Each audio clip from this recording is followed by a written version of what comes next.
to know who you can trust and who you can't trust and who you can confide in.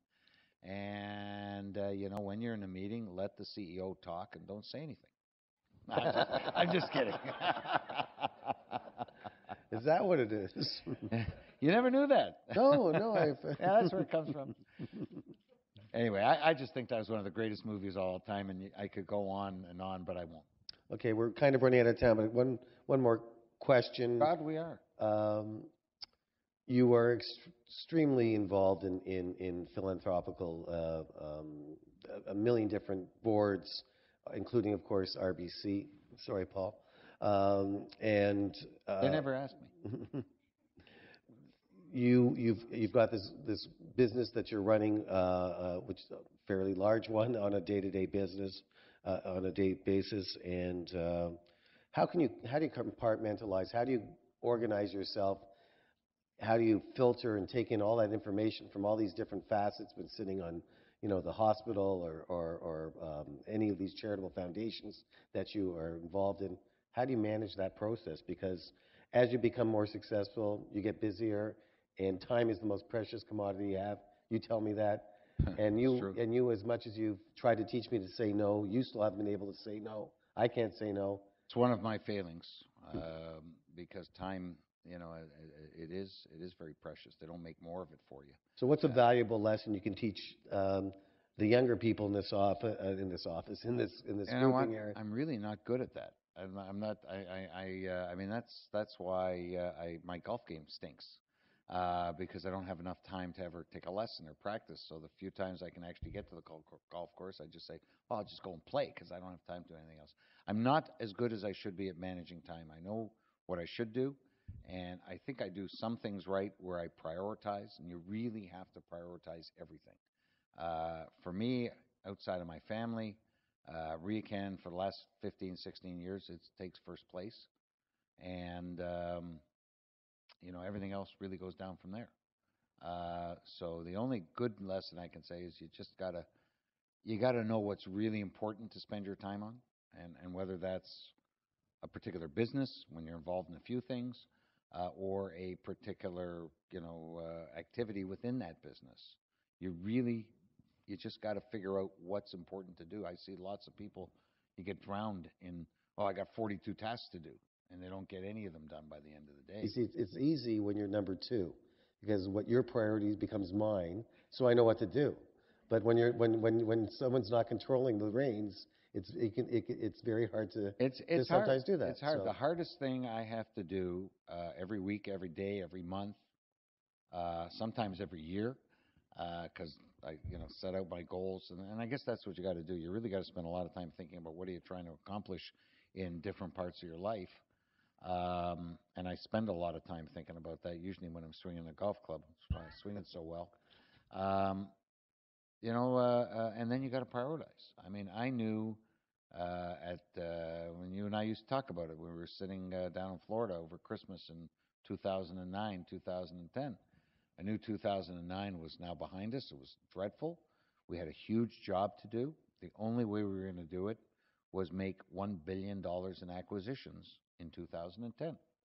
So we had to figure out how to do it, how to get the capital to do it, and what kind of capital it should be. And then we had to, motivate and work with Mr. Gitlin to actually get it done. I mean, last year, I bragged about it at our AGM yesterday. We bought 49 individual shopping centers in Canada and the United States, totaling $1 billion. We got it done. And, I keep going back to hard work, getting it done. There's a management consultant we use for those November meetings that we describe, a guy named Doug Emerson. So I sometimes use the names of guys I admire, too. And we were walking out of a November strategy meeting once, and I said, "So what do you think, Doug? What do you think of the strategy?" He said, "Eddie, I've been to 1,000 meetings like this." He says, "You get, a dozen people in the room that know their business. 98% of the time, you're going to come up with a pretty good strategy." He says, "You got a good strategy there." He says, "But 90% of those people don't execute. They don't execute that strategy."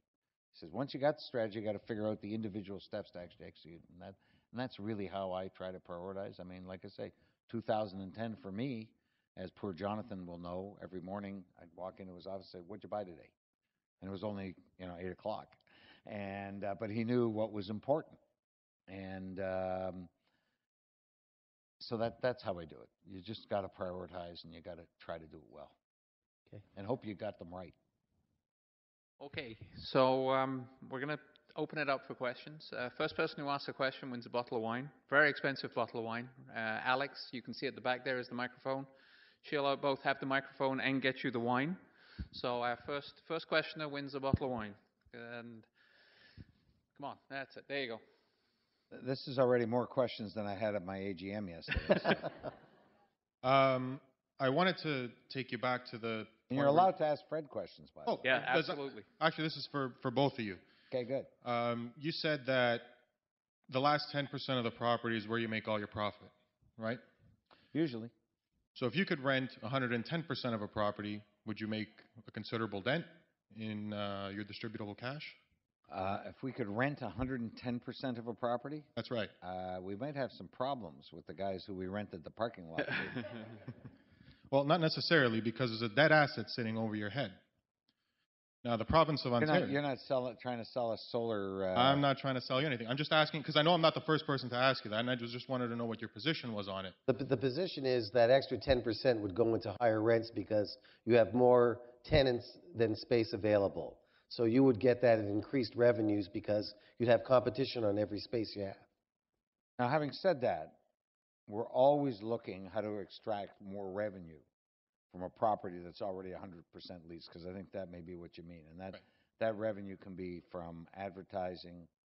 That revenue can be from Wi-Fi. There's somebody here that I made happy saying that. Setting up Wi-Fi systems. There you are. No, that's not you. We used to have a whole program, and we actually do generate from our properties, Fred. I don't know what the number is, but it's significant. It's seven figures, absolutely. Yeah, no, it's in the millions of dollars. As well as going back in that terms. will generate. We call it ancillary revenue. But also looking at the fact that a shopping center typically has 25% coverage. You'll be hearing more and more about how RioCan's going to be extracting value from the land that they own under those shopping centers. By building up. Okay, thanks. Next question, which is actually gratis. You get absolutely nothing but the glory of asking the question. Get a Hello. prize for first question. That's unique. I have two questions actually. They're related both to anchor deals. I was wondering. I mean, obviously the competition between Target and Walmart is very intense, and you're doing deals with both of them. And I was just wondering whether how do you manage your relationship with these two tenants? Have they ever complained about the fact that There's the manager of relationships, right, sitting right on my right. what's your secret, I guess, for doing deals with both of them? The secret is I have Jeff lie to both of them. No. The secret is that when you deal in good faith with one of them, make sure you're dealing in good faith with the other one on another piece of dirt or on another location. We have enough of, fortunately, that at any given time we could have 5 deals going with one, 5 deals going with the other. And when somebody steps up first to that the property that you're dealing with, we'll definitely deal with that person first, unless the other one wants to pay more money. No. No, the fact is, The answer is integrity and playing with an open book. If Fred, unless they want to pay a lot more money. No. I mean, I can tell you we've got a couple of fantastic urban sites right now that Fred took to Walmart, actually before Target announced. It was late last fall, and we didn't know what exactly. I mean, we'd had many discussions with Target, but we still didn't know how it was going to quite play out. And he had mentioned those 2 sites, and Walmart had said, we want those 2 sites. We haven't finalized deals on them. We're still just in the tail end of those negotiations right now, I think. And even though the guy from Walmart, I think, calls Fred every week and says, those sites are still mine, right? And Fred says, right, but you better hurry and finish the deal. But he will not discuss those sites with Target. And if Target called him, he would say, look, I've done a handshake deal with Walmart, and that's got to play itself out. And before I can even talk to you about it, I believe That's absolutely true. Those are all kidding aside. those are those are for Walmart. integrity. Those are for Walmart to lose if they're turned down at their committee. But when we sit down in good faith and Or we're they don't talking, get their pencil sharp enough. but if we're talking good faith with any tenancy, in the deal that we announced yesterday, which is conditional, with Target for building their first greenfield location in Toronto, in Canada, there was another party at the table, and they were languishing. They were taking just too long to get things done. So we felt we were justified to do that. And the other party's not happy, but we're dealing with them in 4 other locations. So it's a balancing act because Well, the guess funny what? thing is, they haven't they actually now come back, that other party who shall remain nameless, and it's not Walmart, and said, well, can you still put me on the site, maybe on a third Absolutely. floor? I mean, That's absolutely true. the curious thing. In the same way, we're Metro's largest landlord. Outside of Loblaws, we're their largest landlord. Being everybody's largest landlord, you cannot not have enough integrity to deal with them and tell them what you're up to, because you're going to be meeting them all the time when we're purchasing, developing, et cetera. So And if they think you're using their offer to play it, against somebody else, you're going to pay for it. I have a related question to the anchor deals with a specific reference to the flat rates that a lot of the American anchor deals are used to from down south, long-term flat rates. What was the process from your point of view in negotiating and bringing them back to Canadian reality? Was it a painful process? When do you say, this is I think unacceptable? there's a misconception of what the Canadian reality is. Historically, all our pension friends who have Eaton stores, from those who remember Eaton stores, or Simpson stores, remember, or Hudson's Bay stores, or Sears stores, those companies were either actually the partners in the development. They were actually paying less than any net rent whatsoever. They could not carry themselves. All the money was being made from the ancillary tenants. This business about Target being the flat payer of long-term leases, as does Walmart here, as does Costco, if you're lucky enough to get them in a lease situation, as does Home Depot. This is nothing new. That is actually something that is done across North America, as well as they do have, if these deals were to stand on their own, there's a return that's good enough that you could afford to build them out without the CRU. That was the key to the wave in the introduction of power centers. And one of the several big ways they differed from enclosed malls, your anchor tenants paid the freight.